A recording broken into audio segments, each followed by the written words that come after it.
A to Z. சதம் அறிவோம்.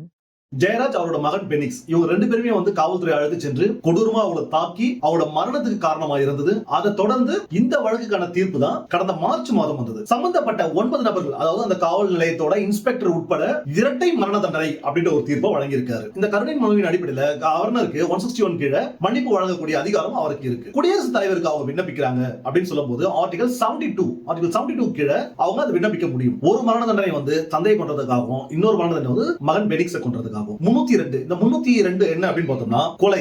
அதன் அடிப்படையிலும் ஐபிசி 120B என்றது என்ன அப்படின்னு பார்த்தோம்னா கூட்டு சதி திட்டம்.